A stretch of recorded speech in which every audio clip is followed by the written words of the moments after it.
पिछली वीडियो में हमने देखा था एरे को, और एरे में भी हमारे पास मल्टीपल चीज़ें स्टोर होती हैं, लेकिन सिर्फ एक टाइप का डेटा स्टोर होता है। जैसे अगर आप स्ट्रिंग सेव कर रहे हैं तो सारे स्ट्रिंग ही होंगे, लेकिन हम ऑब्जेक्ट में मल्टीपल टाइप्स का डेटा स्टोर कर सकते हैं और किसी भी इंफॉर्मेशन को बहुत अच्छे से सेव कर सकते हैं। ऑब्जेक्ट बनता किस तरह से, मैं एक काम करता हूँ कि एक ऑब्जेक्ट बनाता हूँ। अब यहाँ पर आपके पास ऑब्जेक्ट देखें कर्ली ब्रैकेट से बन रहा है, लेकिन हमारे पास एरे स्क्वायर ब्रैकेट से बन रहा था। इस ऑब्जेक्ट में हमारे पास दो चीज़ें होती हैं, एक होता है नेम और एक होता है उसकी वैल्यू। और जब पूरे को हम बोलेंगे तो एक प्रॉपर्टी होगी, ठीक है। ऑब्जेक्ट्स में मल्टीपल प्रॉपर्टीज रख सकते हैं हम लोग। अब जैसे हमें किसी भी स्टूडेंट का डेटा सेव करना है तो हम लिखेंगे नेम, इस तरह हम लिखेंगे और कॉमा लगाएंगे उसके बाद, क्योंकि हमारी एक प्रॉपर्टी हो गई है, अब दूसरी प्रॉपर्टी हम लिखने जा रहे हैं तो सेपरेट करने के लिए कॉमा लगाएंगे। यहाँ पर अगर हम एज लिखते हैं तो एज हमारी आती है नंबर में, तो हम नंबर को यूज़ करेंगे। उसके बाद हमारे पास अगर रोल नंबर आएगा तो रोल नंबर में, अगर नंबर में होगा तो फिर हम इस तरह से लिखेंगे। तो हमारे पास मल्टीपल टाइप्स का डेटा हो सकता है। इसमें नंबर भी आ सकता है, बूलियन भी आ सकता है और स्ट्रिंग वगैरह भी आ सकता है।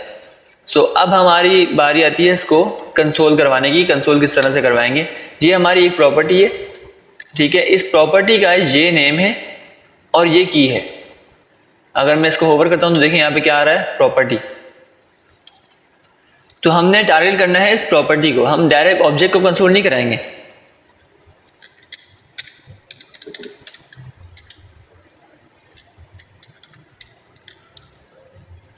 अगर मैं डायरेक्ट ऑब्जेक्ट को प्रिंट करवाता हूं तो ये हमारे पास किस तरह से आएगा, ये भी देख लेते हैं।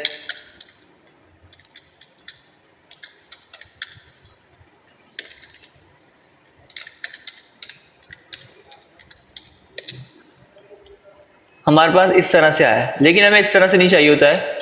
हमें चाहिए होता है इनकी वैल्यूज को हमने प्रिंट करवाना होता है। तो हमें इनकी वैल्यूज को प्रिंट कराने के दो तरीके होते हैं हमारे पास। एक तो ये होता है कि जो भी ऑब्जेक्ट का नेम है वो लिखेंगे, उसके बाद डॉट लगाकर, ये देखिए यहाँ पर सजेशन भी आ चुकी है। अब यहाँ पर आ रही है प्रॉपर्टीज। इन प्रॉपर्टीज के नेम हम कोई भी उसको सेलेक्ट करेंगे। जैसे हमने नेम कर लिया तो हमारे पास अब इसका नेम प्रिंट होगा जो कि है ABC। ये देखें नेम प्रिंट हो गया। अब इसका एक और तरीका भी होता है, हम इस तरह से भी करा सकते हैं कंसोल, और हम एक और तरीके से भी प्रॉपर्टी की वैल्यू गेट कर सकते हैं। और वो तरीका है इस तरह स्क्वायर ब्रैकेट देके उसके अंदर इस तरह से प्रॉपर्टी नेम लिख सकते हैं और उसके बाद भी हमारे पास सेम रिजल्ट आएगा। ये देखें सेम रिजल्ट आ गया। तो ये दो तरीके होते हैं ऑब्जेक्ट को कंसोल कराने के। फिलहाल इस वीडियो में इतना ही। हमने ऑब्जेक्ट को सीख लिया है कि ऑब्जेक्ट किस तरह से बनता है और इसमें क्या क्या चीज़ें स्टोर हो सकती हैं, किस तरह से हो सकती हैं। बाकी नेक्स्ट वीडियो में हम और भी प्रोजेक्ट्स वगैरह बनाएंगे तो फिर उसमें ऑब्जेक्ट को भी यूज़ करेंगे।